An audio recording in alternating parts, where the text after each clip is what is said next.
장 5절부터 9절까지 말씀입니다.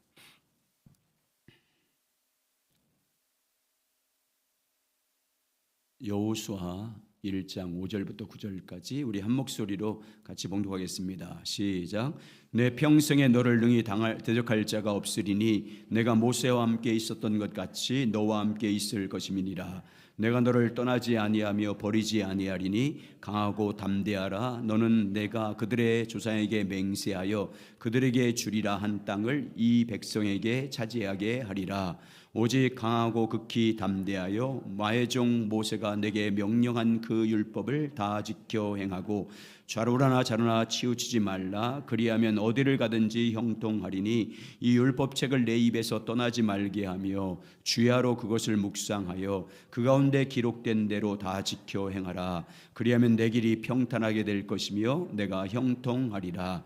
내가 내게 명령한 것이 아니냐. 강하고 담대하라. 두려워하지 말며 놀라지 말라. 내가 어디를 가든지 내 하나님 여호와가 너와 함께 하느니라 하시니라.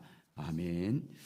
우리 제목 한번 같이 읽겠습니다. 이 율법책을 주야로 묵상하여 다 지켜 행하라.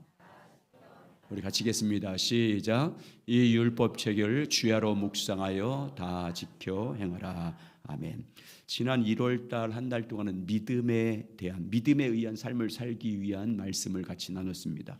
믿음의 성격 3가지, 그리고 믿음의 법칙 2가지, 그리고 오직 믿음으로 산다는 의미가 무엇인지 같이 나눴습니다. 오늘부터는 이제 말씀에 의한 삶에 대해서 같이 나누겠습니다. 같은 믿음으로 사는 것은 결국 말씀으로 사는 것입니다. 우리 신앙은 처음부터 끝까지 하나님의 말씀인 성경에 의한 삶을 사는 것입니다. 성경을 통해서 말씀하신 하나님의 진리가 무엇인지를 알고 그 진리를 따라 사는 삶을 사는 것입니다. 성경 안에서 증거하고 있는 하나님의 말씀에 의한 삶을 사는 것이 믿음으로 사는 것입니다. 무엇보다도 우리가 하나님과 동행하려면, 하나님과 동행하는 삶을 경험하려면 철저하게 말씀에 의한 삶을 살아야 됩니다. 또 하나님의 유업, 복이 우리 삶께 실제로 이루어지기 위해서는 말씀에 순종하는 삶을 살아야 됩니다. 그리고 하나님의 약속이 우리 가운데 성취되기 위해서도 마찬가지입니다. 하나님의 약속이 실제로 우리 삶 가운데 성취되려면 오직 성경을 통해서 증거하시는 하나님의 말씀에 의한 삶을 살아야 됩니다.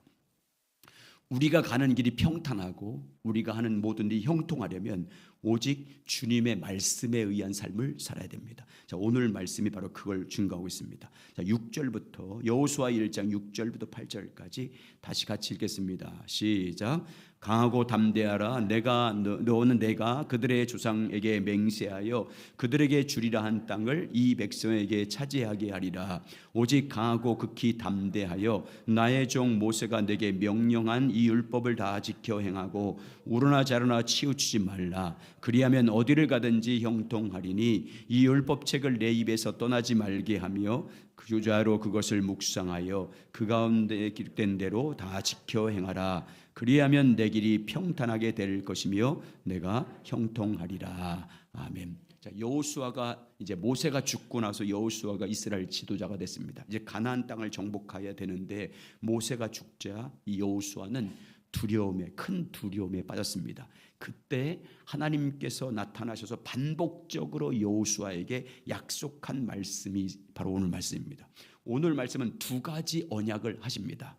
첫 번째 언약은 뭐냐면 여호수아에게 반복적으로 한 언약이 뭐냐면 내가 모세와 함께 있었던 것처럼 내가 너와 함께 할 것이다 라는 언약을 반복적으로 여호수아에게 해주십니다. 네가 어디를 가든지 내가 너와 함께 할 것이다 라는 하나님의 말씀을 여호수아에게 반복적으로 말씀합니다. 첫 번째 언약은 하나님의 동행의 약속입니다.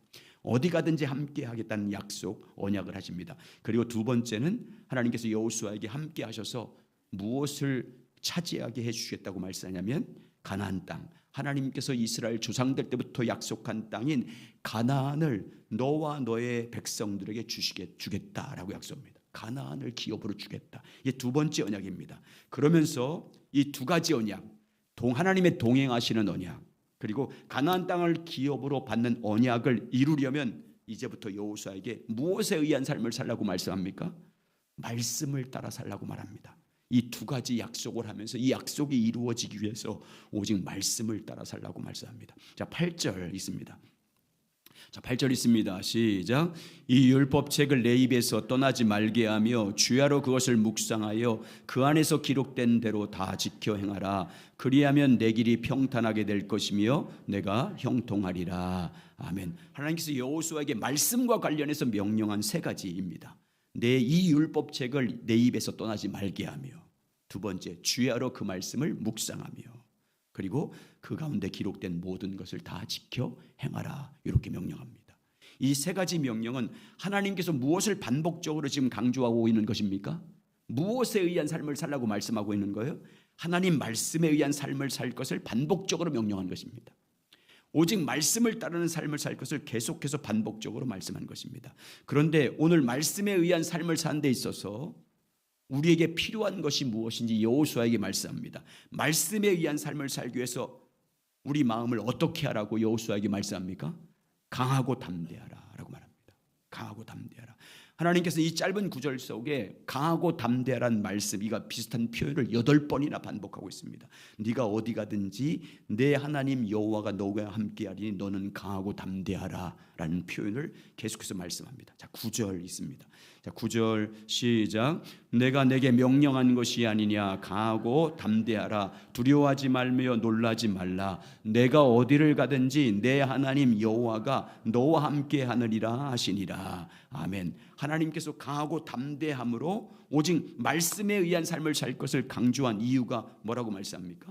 왜 하나님께서는 반복적으로 말씀에 의한 삶을 살라고 강조한 것입니까?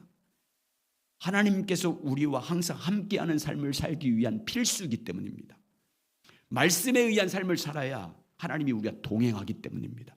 두 번째, 말씀에 의한 삶을 살아야 하나님이 약속한 땅, 그 기업을 복으로 받을 수 있는 필수이기 때문입니다. 그리고 내 길이 평탄하고 형통할 수 있는 유일한 길, 하나님의 약속이 성취되는 길이 말씀에 의한 삶을 사는 것이기 때문에 이렇게 강조한 것입니다. 그렇습니다. 오직 하나님 말씀에 의한 삶을 살아야 하나님께서 우리와 함께하는 동행의 축복을 받을 수 있습니다. 말씀에 의한 삶을 살아야 하나님의 약속을 유업으로 받을 수 있습니다. 말씀에 의한 삶을 살아야 하나님께서 우리가 가는 길을 평탄과 형통의 길로 인도하십니다. 말씀에 의한 삶을 살아야 하나님의 임재를 경험하고 그 임재 가운데 일하시는 주님을 실제로 경험할 수 있습니다. 그리고 말씀에 의한 삶을 살기 위해서 우리에게 필요한 것은 강하고 담대함입니다. 그래서 하나님은 말씀에 의한 삶을 명령한 다음에 말씀합니다. 너는 강하고 담대하라. 두려워하지 말며 놀라지 말라. 네가 어디를 가든지 내 하나님 여호와가 너와 함께 하리니 너는 강하고 담대하라 라고 말합니다.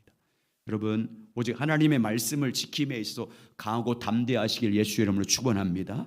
마음을 강하게 하고 담대함으로 하나님의 말씀에 의한 삶을 살아가시길 주님으로 축복합니다. 그 말씀이 이런 놀라운 축복을 이루는 길임을 믿고 주님과 동행하는 유일한 길임을 믿고 그 말씀이 내 삶의 생명이 됨을 믿고 말씀을 따라 살아감으로 여러분 삶 가운데 하나님의 약속이 이루어지고 주님이 항상 동행하시는 은혜를 경험하며 살아가시길 예수님의 이름으로 축복합니다. 자, 그러면 우리가 말씀에 의한 삶을 살려면 우리가 가져야 할 자세가 있습니다. 만약에 말씀의 자세를 가지고 있지 않으면 말씀에 의한 삶을 살 수 없습니다. 우리가 입으로 아무리 하나님 말씀을 강조하고 여러분이 많은 성경 말씀을 읽어도 실제로 이 자세를 갖지 못하면 이 말씀을 따라 살 수 없습니다. 말씀에 의한 삶을 살려면 이 자세를 분명히 가져야 됩니다. 오늘 두 가지 같이 나누겠습니다. 첫 번째, 띄워주세요. 말씀에 의한 삶을 살려면 자, 같이 첫째 시작. 성경이 우리의 신앙과 삶과 사역을 위한 유일한 기준이 되어야 합니다. 성경이 유일한 기준이 되어야 됩니다. 말씀에 의한 삶을 살려면 반드시 성경이 우리 믿음의 기준이 되어야 됩니다. 말씀에 의한 삶을 살려면 성경이 우리의 삶의 기준이 되어야 되고 우리 모든 사역의 기준이 되어야 됩니다. 그래야 모든 분야에 있어서 말씀에 의한 삶을 살 수 있습니다. 성경은 우리의 신학과 우리의 믿음과 우리의 삶과 우리 사역을 위한 유일한 하나님의 기준을 담고 있습니다. 성경 안에 우리의 모든 삶, 삶을 어떻게 살 것인지, 사역을 어떻게 할 것인지, 우리 신앙은 어떻게 가져야 할 것인지 하나님의 기준이 성경 속에 들어 있습니다. 그래서 성경을 뭐라고 하냐면 캐논이라고 말합니다. 기준, 자, 척도랍니다. 우리 신앙의 하나님의 기준이 성경에 들어 있습니다. 우리 삶을 어떻게 살 것인지를 말씀하신 하나님의 기준이 성경 속에 들어 있습니다. 사역은 어떻게 해야 될 것인지 하나님의 기준이 성경 속에 들어 있습니다. 그래서 말씀에 의한 삶을 살려면 성경에 들어있는 기준이 우리의 기준이 되어야 됩니다. 성경에 들어있는 신앙의 기준이 우리 믿음의 기준이 되어야 되고, 성경에 들어있는 삶의 기준이 우리의 삶의 기준이 되어야 되고, 성경에 담겨있는 사역의 기준이 우리의 사역의 기준이 되어야 됩니다. 그래야 말씀에 의한 삶을 살 수 있고, 말씀에 의한 사역을 할 수 있고, 말씀에 의한 믿음 생활을 할 수 있어요. 이게 없으면 아무리 성경을 많이 알아도, 아무리 읽어도 말씀에 의한 삶을 살지 못해요. 만약에 우리가 믿음의 기준인 성경에 나오는 하나님의 기준을 따라 믿는다고 강조합니다. 내가 말씀인 성경에 근거한 기준을 따라 내가 믿는다고 말합니다. 그런데 실제 삶을 사는 기준은 성경에 증거하는 하나님의 기준을 따라 살지 않아요. 실제 사역을 할 때는 하나님이 말씀한 성경의 기준을 따라 사역하지 않습니다. 실생활과 사역의 현장 속에는 하나님의 기준이 있는 성경의 가르침을 따르지 않아요. 그러면 여러분 실제 삶 가운데 성경에 의한 삶을 살 수 있을까요?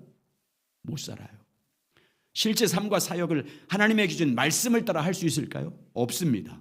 절대 할 수 없어요. 하나님의 기준인 성경을 믿는다고 강조한다 할지라도 실제 삶 가운데 성경을 무시하게 돼 있어요. 이 기준이 없으면 실제 생활은 하나님의 기준과 상관없는 신앙생활이에요. 아무리 성경을 많이 읽고 많이 공부해도 성경이 증거하는 하나님의 기준을 멸시하게 돼 있어요. 그래서 실생활 가운데 말씀에 의한 삶을 살지 못합니다. 그래서 우리가 말씀에 의한 삶을 살려면 반드시 성경이 믿음과 삶과 사역의 유일한 기준이 되어야 됨을 믿어야 됩니다.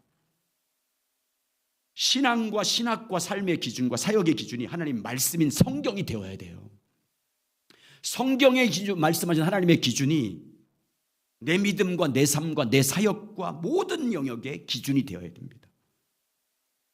믿음뿐만 아니라 내 삶의 기준, 내 사역의 기준이 오직 하나님 말씀인 성경이 되어야 돼요. 그래서 하나님 말씀이 예하면 예하고 하나님 말씀이 아니라고 하면 아니라고 돌아서야 되는 거예요. 그래야 말씀에 의한 삶을 살 수 있어요. 한번 여러분 자신을 살펴보십시오. 우리 믿음과 삶과 실제 삶이 다른 이유가 무엇 때문인지 한번 살펴보십시오. 여러분, 우리의 믿음과 사역을 하는 삶이 이원론적으로 나누어진 이유가 뭘까요? 나는 믿는 대로, 내가 믿는 대로 실제 살지 못하는 이유가 뭡니까? 일과 행동이 다른 이유가 뭐예요? 교회에서와 가정의 생활이 다른 이유가 뭐예요? 교회에서와 직장과 세상에 사는 모습이 다른 이유가 뭡니까? 성경이 유일한 기준이 되지 않기 때문이에요. 성경이 내 삶과 사역과 믿음의 유일한 기준이 되지 못하기 때문인 거예요. 그래서 이원론적으로 살아요.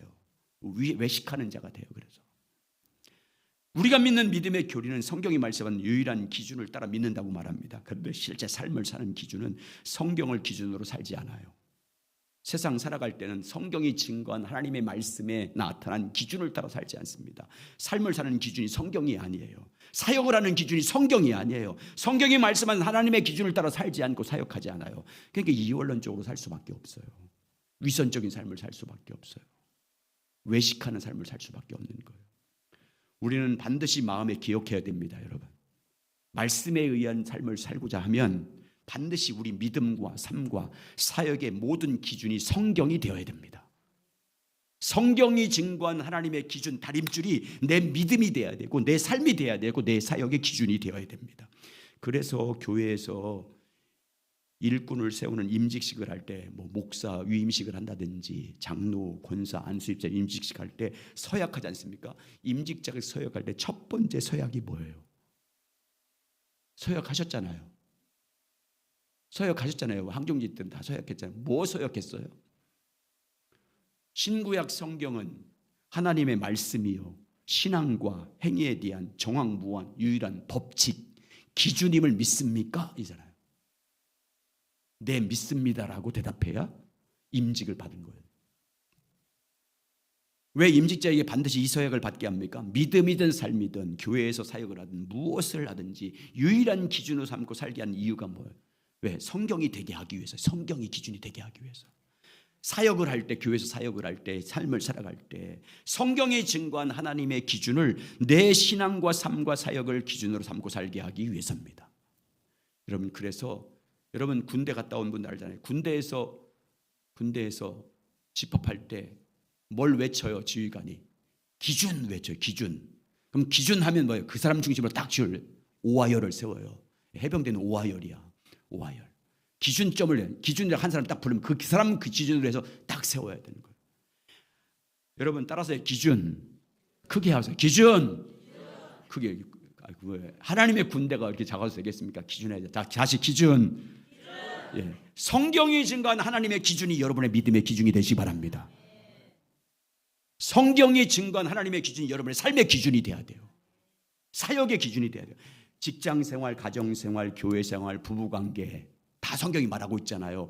부모와 자식은 어떻게 해야 되고 형제끼리는 어떻게 해야 되고 직장생활은 어떻게, 그 기준이 다 있어요. 그 기준이 여러분의 삶의 기준이 되시길 주의 이름으로 축원합니다. 그래야 성경에 의한 삶을 살아요. 우리는 끊임없이 주님의 은혜를 구해서 하나님의 기준을 따라 사역하고 하나님의 기준을 따라 섬기고 삶을 살아가고 하나님의 기준을 따라 모든 영역을 잘 수 있도록 날마다 믿음으로 훈련하고 연단하고 그렇게 자기를 세워야 될 줄 믿습니다. 하나님의 은혜를 구해서 성령의 도우심을 구해서 그렇게 사셔서 말씀에 의한 삶을 살아가시길 주의 이름으로 축원합니다. 하나님의 백성들이 신앙이 타락하면 가장 첫 번째 나타나는 게 뭘까요? 뭐예요? 신앙이 타락하면 하나님의 말씀 백성들 가운데 나타나는 가장 첫 번째는요, 말씀을 멀리해요. 말씀을 멀리하고 버리기 시작해요. 하나님 백성이 신앙이 타락하면요, 주일을 잘 지켜요. 주일도 잘 지켜요. 예배도 잘 드려요. 종교적인 의식 잘해요. 그런데 말씀을 멀리해요. 실제 삶에서. 말씀을 가까이. 그래서 호세아 시대 때 이스라엘 백성들이 타락하니까 하나님 말씀을 이렇게 하잖아요. 호세아 4장 6절.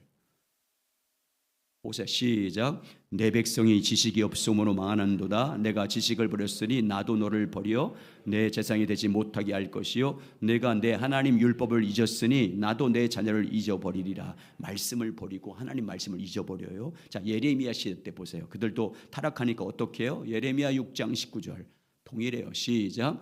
땅이여 들으라. 내가 내 백성에게 재앙을 내리니 이것이 그들의 생각의 결과라. 그들이 내 말을 듣지 아니하며 내 율법을 거절하는도다. 예, 타락하면요 말씀을 거부하기 시작해요. 말씀을 멀리해요. 말씀을 가까이 하나. 자, 예수님 당시에 종교지도자 바리새인들 보세요. 타락하니까 그들이 어떻게 한다고 주님 말씀합니까? 요한복음 5장 46절 47절 시작. 모세를 믿었더라면 또 나를 믿었으리니 이는 그가 내게 대하여 기록하였음이니라. 그러나 그의 글도 믿지 아니하거든 어찌 내 말을 믿겠느냐 하시니라. 모세를 믿었다 그 말은 율법 말씀을 말하는 거예요. 어느 시대건 막론하고요. 하나님의 백성들이 지금 기독교 역사 가운데 하나님의 백성들이 타락하잖아요. 가장 먼저 말씀을 버려요. 말씀을 멀리해요. 말씀을 잊어버려요. 특히 삶의 자리에서 말씀을 거부하고 살아요. 말씀을 믿지 않고 살아갑니다. 이 바리새인들 같은 경우는 심지어 말씀을 영생 얻기 연구했는데도 불구하고 말씀을 버렸다고 예수님 단식하잖아요.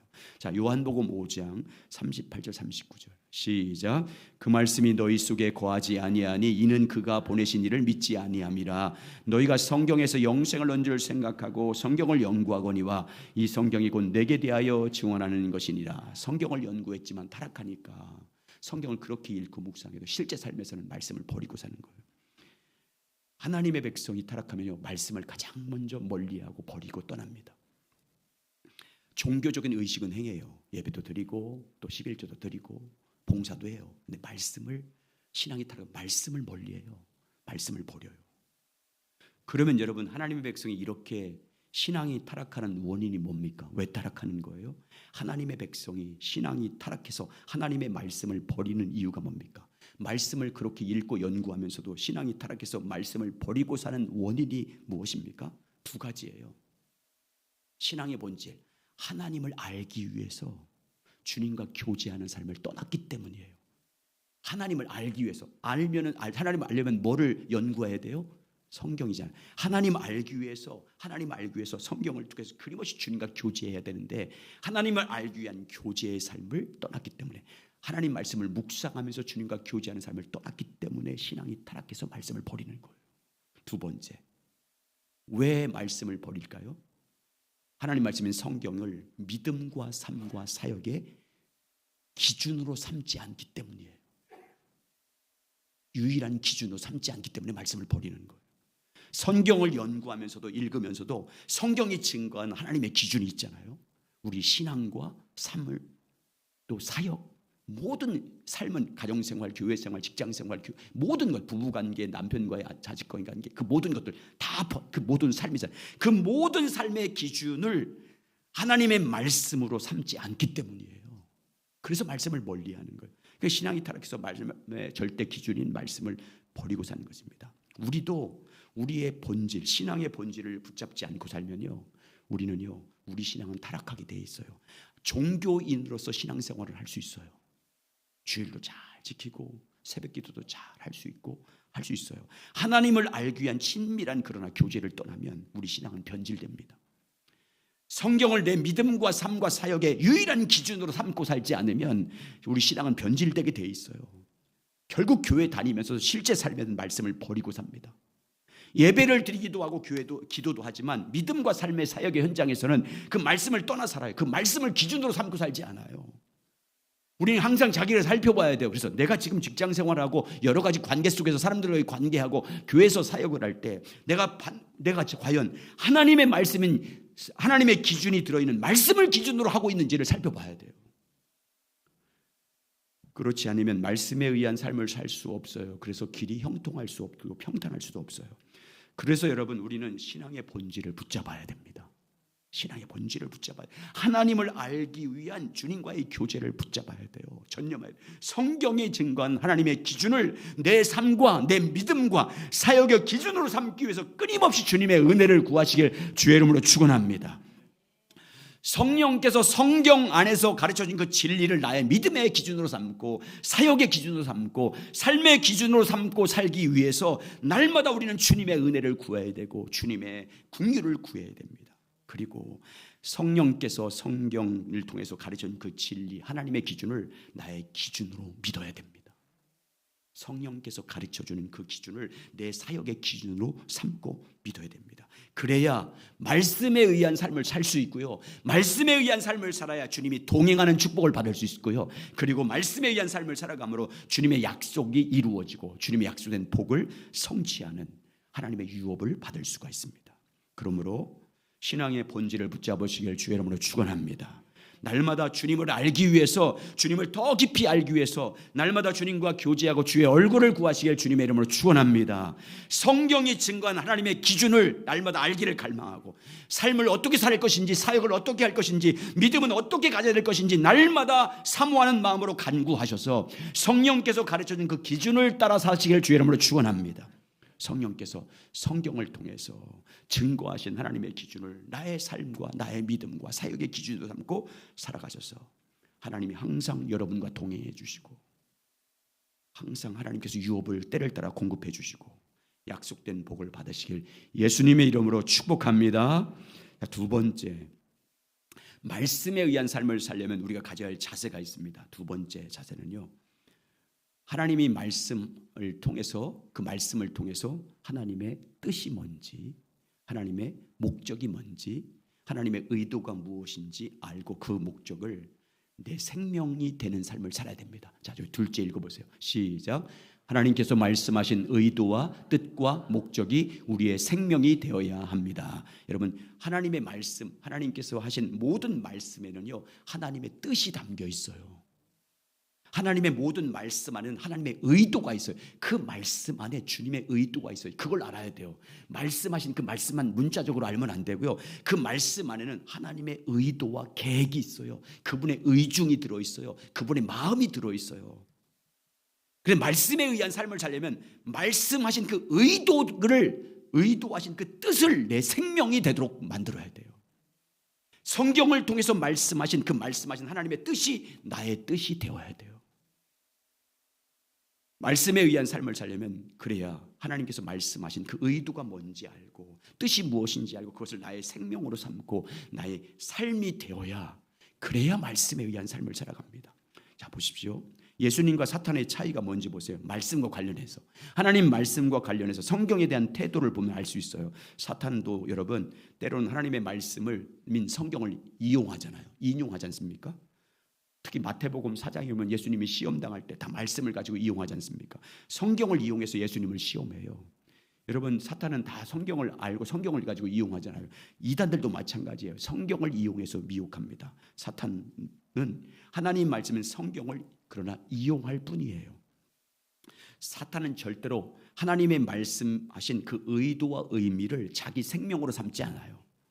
성경을 통해서 하나님이 말씀하신 뜻과 목적을 자기 삶으로 살지 않습니다. 하나님이 말씀하신 뜻을 자기 뜻으로 삼고 살지 않아요. 그냥 말씀만 이용할 뿐이에요. 자기 목적을 위해서, 사람들을 미혹하기 위해서, 자기 계획을 이루기 위해서 하나님의 말씀인 성경을 이용하고 왜곡시킬 뿐입니다. 예수님은 그렇지 않았어요. 예수님은 하나님께서 말씀하신 목적에 대해서 어떻게 합니까? 하나님이 말씀하신 목적을 자의 목적으로 삼아요. 이게 하나님 중심의 삶을 사는데도 마찬가지예요. 하나님이 말씀하신 의도와 뜻을 자기 뜻으로 삼고 살아요.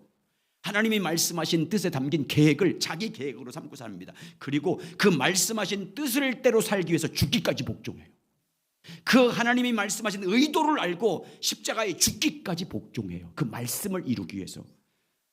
예수님은 말씀을 절대 이용하지 않아요. 자기 유익을 위해서, 자기를 변증하기 위해서 하나님 말씀을 이용하지 않아요. 오직 말씀대로 살 뿐이에요. 예수님은 항상 하나님께서 말씀하신 의미 그대로 믿음으로 받아들입니다. 어떤 상황 가운데서도 말씀하신 의도 그대로 받아들입니다. 더하거나 빼지도 않아요. 자기 생각이나 자기 신념을 말씀 가운데 더하거나 더 붙이거나 빼지 않습니다. 여러분 하나님의 말씀에 대해서 들었을 때 여러분 목장의 나눔 가운데든지 삶을 살아갈 때 자기 생각을 덧붙이지 마세요. 거기다가 목장에서 말씀 나눌 때 자기 생각이나 자기 신념을 덧붙이면 안 돼요. 자기 이념을 덧붙이면 안 돼요. 그냥 그대로 받아들이는 거예요. 예수님 그렇게 하셨어요. 심지어 예수님 하나님 말씀을 뭐라고 그랬어요? 영원한 생명이라고 했어요. 영원한 생명. 자, 요한복음 12장 50절. 자, 요한복음 12장 50절. 시작. 나는 그의 명령이 영생인 줄 아노라. 그러므로 내가 이르는 것은 내 아버지께서 내게 말씀하신 그대로니라 하시니라. 나는 그의 명령은 영생인 줄 아노라. 이 말은요, 나는 아버지께서 말씀하신 그 말씀을 영원한 생명인 줄 안다. 영원한 생명인 줄 믿는다. 그 말이에요. 나의 유일한 생명으로 나는 안다. 이 말이에요. 그래서 예수님 어떻게 사십니까? 하나님이 말씀하신 그 명령이 유일한 생명이고 영원한 생명으로 아니까 어떻게 해요? 그 말씀대로 사는 거예요. 생명이기 때문에. 그래서요 여러분 예수님 십자가에 죽는 그날까지, 십자가에 못 박혀 죽는 그 순간까지 뭐만 이루세요? 구약 성경만 이루잖아요. 하나님 말씀만 성취해요. 십자가의 자기 죽음을 통해서 자기 영광 나타나는 게 말씀만 이루세요. 그래서 여러분 예수님 십자가에 못 박혔을 때 그 과정 가운데, 십자가의 장면 가운데 못 박혀 죽으실 때 다 뭘 말씀하여? 성경이 이룬 대로 이루더라. 성경이 응하게 하시니라. 예수님 삶을 뭐였다는 거예요? 말씀을 이루는 삶을 살아요. 자기 죽음을 통해서 말씀을 이뤘어요. 자 보겠습니다. 요한복음 19장 28절 30절. 시작.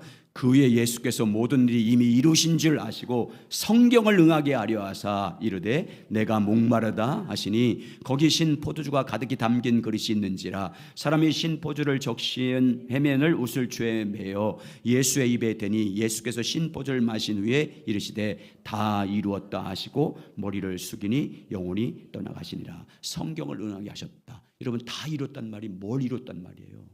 주님 말씀을 다 이루었다. 아버지의 뜻을 다 이루었단 말이에요. 죽음을 통해서 말씀을 이루었어요. 다 요한복음 19장 33절 37절.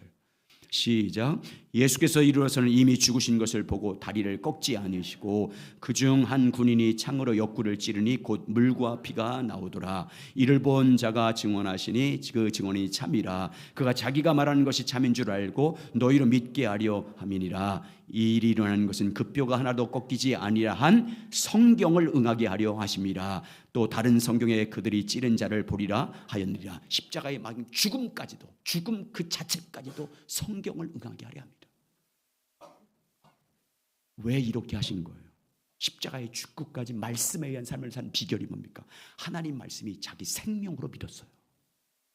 영원한 생명으로. 하나님 말씀을 통해서 말씀하신 하나님의 의도와 뜻을요 자기의 영원한 생명으로 믿었어요. 그래서 여러분 말씀이 생명이고 나의 유일한 생명인데 그럼 어떻게 하겠어요? 말씀대로 사는 거예요. 죽어도 생명이기 때문에, 영원한 생명이기 때문에. 여러분 그래서 여러분 요한 1서 2장에서 영원한 것은 뭐래요? 영원한 것, 하나님의 뜻대로 산 이들이 영원하다라고 하잖아요. 하나님 뜻대로. 주여 주여 하는 자가 천국에 들어가는 것이 아니고 다만 아버지의 뜻대로 행하는 자가 들어가리라. 여러분 말씀을 이루는 자가 들어가는 거예요. 어떻게 해야 돼요? 말씀이 유일한 생명임을 믿어야 돼요. 영원한 생명임을 믿어야 돼요. 그래야 예수님은 그래서 죽기까지, 죽는 순간에도 말씀을 이룬 거예요. 여러분과 제가 말씀에 의한 삶을 살아요. 오직 믿음으로 산다는 그 말이에요. 다른 표현으로 하면. 그럼 자세가 뭡니까? 첫 번째는 하나님 말씀은 내 삶과 사역과 모든 신앙의 유일한 기준인 걸 믿어야 되고요. 두 번째, 하나님 말씀이 영원한 생명임을 믿어야 됩니다. 나를 영원히 살게 만들고 거듭나게 하는 것은 하나님의 말씀밖에 없다는 걸 믿어야 돼요. 하나님이 말씀하신 의도, 하나님 말씀하신 뜻, 하나님 말씀하신 계획, 하나님 말씀하신 그 목적이 내 목적이 돼야 되고 내 유일한 생명이 돼야 되고 나의 삶이 되어야 됩니다. 그래야 우리가 어떤 순간에도 말씀을 안 버려요. 어떤 손해를 당해도 말씀을 안 버려요. 왜 말씀을 헌신장처럼 삶의 자리에서 던져버리는 거예요? 이 말씀을 헌신장처럼 왜? 가정생활에 부부관계에서 서로 감정이 안 좋으면 왜 말씀을 버리고 감정대로 행동하는 거예요? 왜? 말씀이 생명이 아니기 때문이에요. 자식 가운데 주님께서 분명히 말씀을 어떻게 하라고 자식을 교훈하라고 말씀했는데 불구하고 자식한테서 내 감정대로 화내고 감정대로 때리고 감정대로 하는 행동이 뭐예요? 말씀이 생명되지 않았기 때문에 하지.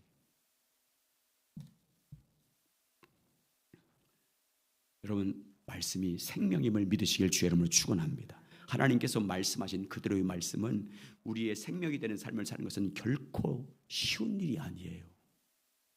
결코 쉬운 일이 아니에요. 일반적으로 종교인이 하는 종교적 행위로는 될 수도 없어요. 완전히 다른 거예요. 그런 것과 종교적으로 신앙생활하는 거 완전히 다른 거예요. 말씀이 유일한 기준이고 말씀이 나의 뜻, 그 말씀에 담긴 뜻이 유일한 영원한 생명이란 이 믿음은요 그냥 종교인과는 다른 삶이에요. 완전히. 아니 삶이 다 변화, 다 차별이 돼요. 그래서 하나님 말씀을 자기 생명으로 사는 길은요 고난이 있어요. 핍박을 받을 수 있어요. 여러분 세상에서 말씀을 붙잡고 그 말씀대로 살면 사업을 해보세요. 손해볼 수 있어요. 말씀대로 하는데 어떻게 해요? 여러분 세상의 원리와 세상의 법칙은 불법을 행하고 이간질을 하고 편법을 써야 될 때는데 정도를 가보세요. 말씀의 정도를 가보세요. 얼만큼 힘들겠습니까? 얼만큼 힘들겠어요. 그래서 하나님의 은혜로 도와줘야 되는 거잖아요. 하나님의 은혜 없이는. 그 하나님의 은혜가 부어지면 세상 사람들이 하는 방법과 뛰어넘게 잘 되게 하시잖아요. 교회적으로도 받아요. 교회가 말씀을 따라가 보세요. 양적으로 성장하는 것 안 될 수 있어요. 여러분 말씀을 따라가 보세요. 목회자와 모든 성도들이 말씀을 따라가고 말씀 하나님의 방법대로 해보세요. 오히려 지금 믿는 우리 교인들보다 더 줄을 수도 있어요. 그래도 말씀이 생명이기 때문에 말씀 따라가는 거예요. 여러분 목회자에게 가장 큰 시험이 뭐가 있어요? 성도들이에요. 성도가 얼만큼 많이 오느냐. 성도가 줄어들어 보세요. 스트레스 얼마나 받겠어요. 이 목회자에게는 피를 말리는 일이에요. 근데 말씀을 따라간다는 거요 이건요 싸워야 돼. 영적 싸움해야 돼요. 참 감사하게도 하나님이 저를 우리 교회에서 그 훈련을 시켰어요. 5년 전 이 현대 아파트 들어오기 전까지 그 훈련 시켰어요. 정말 교인이 떠나는데 제가 한쪽이 마비되더라고. 하도 신경 쓰니까 이쪽 안면이 마비되더라고요. 그때 제가 심각성을 깨닫고 하나님 앞에서 목회를 확 바꿨어요. 사람 숫자에 연연하지 않고 말씀만 연구하면서 주님 그분을 알기를 사모하는 삶으로 바뀌었어요. 그때부터 2015년도부터. 그러니까 한 10년 넘게 그렇게 살은 거예요. 사역을. 그냥 세상 어떻게든지 성도 한 사람이 더 많이 부흥하게 할 것이 거기에만 신경 썼어요. 안 되니까 날마다 교인들 오면 오늘 몇 명인가 여기서 세는 거예요. 강단에서 찬양 인도하면서 몇 명이 왔는가 누가 났나. 그렇게 돼요. 예배가 안 돼요. 숫자 때문에. 그래도 여러분 숫자가 줄어도 오직 우리는 말씀이 생명이기 때문에 주의 길 가야 될 줄 믿습니다. 그러면 그게 세워지면 하나님이 더 채워주시는 거잖아요. 여러분 로마가 전 세계를 지배할 때, 지금도 2000년잖아요. 로마가 전 세계를 지배할 때 로마 역사가들이 당시에 0.08%였던 기독교인들의 삶을 역사가들이 기록했어요. 이건 믿는 사람이 기록한 게 아니고 로마 역사가들이 당시에, 기독교인들이 그때는 0.08%였으니까 로마의 시민이 1000만 명이었으니까 굉장히 큰 도시였어요. 지금 서울 인구만큼 큰 도시였어요. 그때 예수 믿는 사람이 겨우 0.08%였으니까 1%도 안 됐어요. 근데 그때 당시에 예수 믿는 사람의 특징 3가지를 기록해 놨어요. 이건 세속 역사가들의 관점으로 본 거예요. 첫 번째, 그들은 항상 노래한다. 누구를? 예수를 노래한다. 그들은 항상 예수를 노래한다. 두 번째, 그들은 항상 기도한다. 예수 이름으로 항상 기도한다. 세 번째가 뭔지 아십니까? 그들은 항상 말씀을 읽는다. 그리고 그 말씀에 죽기까지 복종한다. 이 3가지가 세상 역사가들이 기록한 예수 믿는 사람들의 특징이었어요. 말씀을 늘 연구하고 그 말씀대로 죽기까지 복종한다. 이게 순교 당했잖아요. 순교. 얼마나 많은 사람들이 말씀대로 살려고 하다가 순교했습니까? 그런데 보세요. 세상이 감당하지 못했어요. 로마가 항복하잖아요. 300명 만에 315년에 항복하잖아요. 그래서 나라 국교를 뭘로 삼아요? 기독교로 바꾸잖아요. 우리가 이렇게 믿어야 돼요. 목숨 걸고 믿어야 세상이 감당하지 못해요. 결국 굴복하게 돼 있어요. 하나님의 능력으로. 여러분, 말씀이 생명입니다. 말씀이 능력입니다. 말씀이 유일한 하나님의 기준이에요. 주님은요, 보세요. 주님이 가장 그의 제자들에게 강조했던 삶의 원칙을 설명한 게 산상수훈이잖아요. 마태복음 5장, 6장, 7장. 마태복음 7장이 결론이잖아요. 결론. 나는 열매를 보고 한다. 열매. 주의 이름으로 귀신을 쫓아내고 주의 이름으로 능력을 행하고 주의 이름으로 목사 노릇하고 선지자 노릇한다고 다 천국에 들어가는 게 아니다. 나는 내 뜻대로 행하는 자라요. 말씀을 어떻게 가지고 살았느냐가 결정되는 거예요. 그럼 말씀은 우리의 삶과 사역과 모든 신앙의 유일한 기준입니다. 여러분, 말씀이 생명인 줄 믿습니다. 그러므로 여러분, 날마다 주님과 말씀을 통해서 깊이 말씀을 묵상하고 읽으면서 교제하시길 주의 이름으로 축원합니다. 말씀을 멀리하지 마십시오. 여러분, 말씀을 가까이 하시기 바랍니다. 말씀을 사모하시기 바랍니다. 말씀을 통해서 성령의 가르침을 구하시길 주의 이름으로 축복합니다.